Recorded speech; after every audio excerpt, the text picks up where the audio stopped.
ছাগল পালন করে সেই ছাগলের মাংস বাজারে বিক্রি করে এই ছোট্ট গ্রামের মানুষজন বেশ সুখেই ছিল।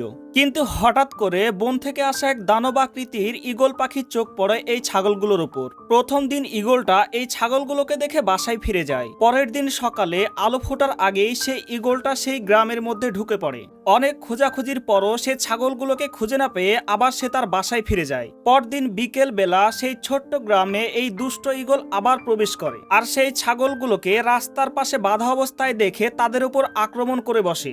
তারপর এক গরিব কৃষকের সামনে থেকে দুইটা ছাগল নিয়ে সে উড়ে চলে যায়। পরদিন সন্ধ্যার সময় সে আবার ফেরত আসে সেই ছোট্ট গ্রামে এবং আরেকটি ছাগল নিয়ে চলে যায়। এভাবে রোজ রোজ ছাগল নিয়ে যাওয়ার ফলে গ্রাম পুরো ছাগল শূন্য হয়ে পড়তে শুরু করে। এলাকার লোকজন অনেক চিন্তিত হয়ে পড়ে আর এই ঈগলটাকে আটকানোর জন্য একটা পরিকল্পনা আঁটে। তারপর সেই পরিকল্পনা অনুযায়ী ছাগল যেই মাঠে চড়ায় সেই মাঠে একটা ফাঁদ পাতে ঈগল ধরার জন্য। পরিকল্পনা মতো এই ঈগলটা সেই ফাঁদে আটকাও পড়ে যায়। তারপর এলাকার লোকজন মিলেমিশে সেই ঈগলটাকে ধরে রশি দিয়ে বেঁধে শহরে পাঠিয়ে দেয় ট্রাকে করে। তারপর সেই এলাকায় আবার শান্তি ফিরে আসে আর ছাগলের সংখ্যা বাড়তেই থাকে। আর সেই ছাগলের মাংস বাজারে বিক্রি করে তারা আবার একত্রে মিলেমিশে বসবাস করতে থাকে।